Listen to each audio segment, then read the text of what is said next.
Shalom adik-adik, salam jumpa lagi dalam pelajaran sekolah sahabat kita hari ini. Dan kita bersyukur kepada Tuhan karena Tuhan itu baik. Dia mau kita menjadi anak-anaknya. Berterima kasih, bersyukur untuk kesehatan, kekuatan, bahkan keselamatan yang Ia telah berikan dengan cuma-cuma. Sebelum kita belajar pelajaran sekolah sahabat kita, baiklah kita berdoa. Bapa dalam surga, kami bersyukur karena kasih sayang Tuhan selalu menyertai kami, selalu mengingatkan kami agar kami selalu menjadi anak-anak Tuhan yang setia kepadamu. Biarlah Roh Suci mengajari kami agar kami mengerti pelajaran ini dan menjadi penurut pelaku firman Tuhan. Dalam nama Yesus kami berdoa. Amin. Adik-adik, pelajaran sekolah sahabat kita berjudul Pilihan. Dengan ayat hafalan yang terdapat dalam 1 Korintus pasal yang ke-6 ayat 19 dan 20. Bunyinya seperti ini. Sebab kamu telah dibeli dan harganya telah lunas dibayar. Karena itu muliakanlah Tuhan dengan tubuhmu. Ya, Tuhan telah membeli kita. Jadi kita bukan milik kita. Kita harus melakukan segala sesuatu untuk kemuliaan bagi nama Tuhan.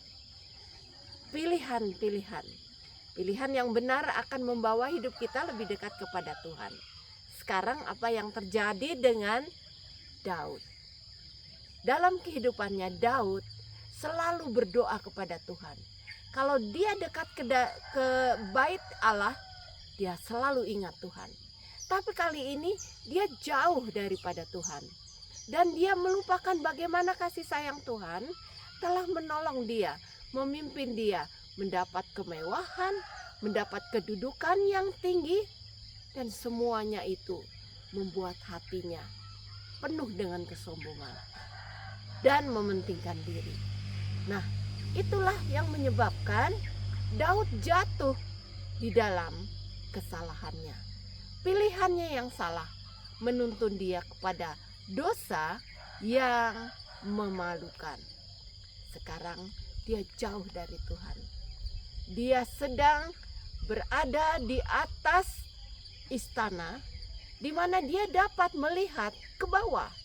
Di sana dia melihat seorang yang sedang mandi dengan perawakan yang cantik. Keinginan hasratnya tidak dapat dikendalikan. Dia memanggil seorang ajudannya. Siapa itu katanya? Panggil dia kemari. Ajudan itu mengatakan, bukankah dia Batseba, istri Uria? Panggil dia kemari. Pada saat itu perang sedang berlangsung. Dan Uria jauh dari rumahnya. Tetapi pada saat itulah dia atau Daud menggunakan kesempatan itu untuk memanggil Batseba. Sekarang Batseba hadir di istana dan Daud tidur bersama dengan dia. Apa akibatnya?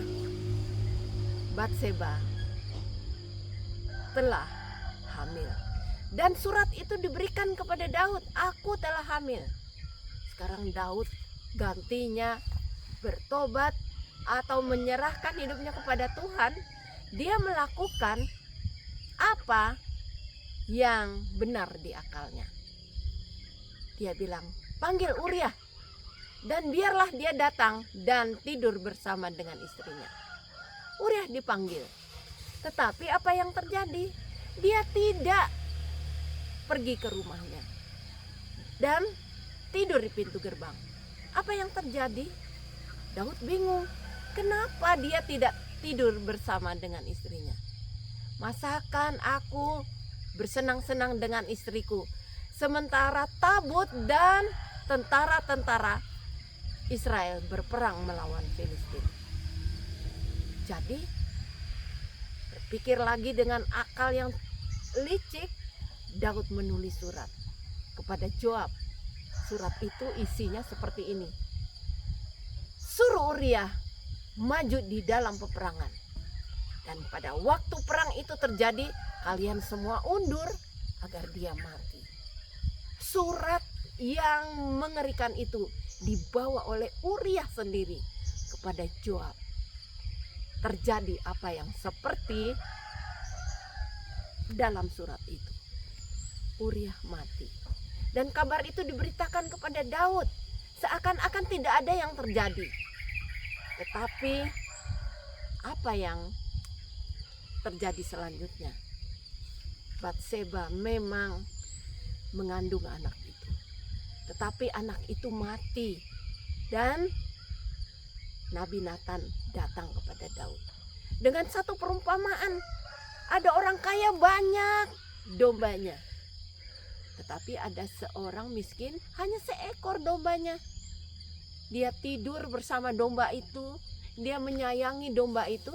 Tetapi ketika orang kaya itu kedatangan tamu, dia merampas domba itu dan menyuruh memasak domba itu untuk diberikan kepada tamu itu.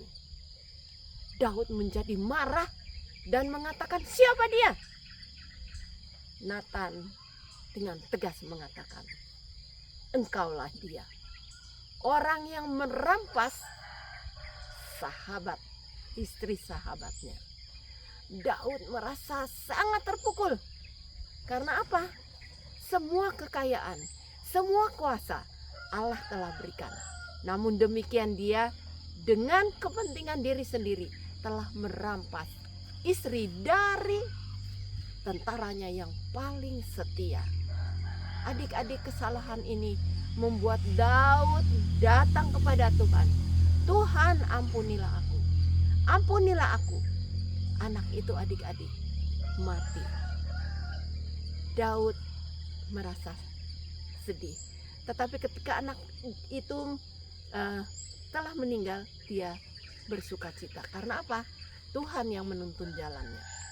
Dari Batseba inilah lahir seorang calon raja, yaitu Salomo. Adik-adik, pilihan Daud bukanlah pilihan yang bijaksana. Pilihannya telah mengakibatkan banyak dari keturunannya yang harus mengambil resiko kesalahannya. Biarlah kita menjadi anak Tuhan, memilih petunjuk yang jelas yang Tuhan sudah berikan untuk tidak melakukan kesalahan, pelanggaran hukum ketujuh. Kita telah dibeli dengan harga yang mahal. Oleh sebab itu, biarlah kita mau melakukan yang terbaik dalam hidup kita untuk memuliakan nama Tuhan. Mari kita berdoa, adik-adik. Terima kasih Bapa dalam surga, dalam sekolah sahabat kami. Pelajaran yang indah yang Tuhan telah berikan bagi kami untuk hidup suci di hadapan Tuhan, agar berkat-berkat Tuhan boleh menjadi bahagian kami. Biarlah pelajaran kami hari ini mengingatkan kami untuk setia kepada Tuhan. Roh Kudus menuntun kami agar kami berjalan pada jalan kebenaran yang jelas yang Tuhan telah berikan untuk kebahagiaan dalam hidup kami. Dalam nama Yesus kami berdoa. Amin. Sampai jumpa adik-adik. Tuhan Yesus memberkati kita ya.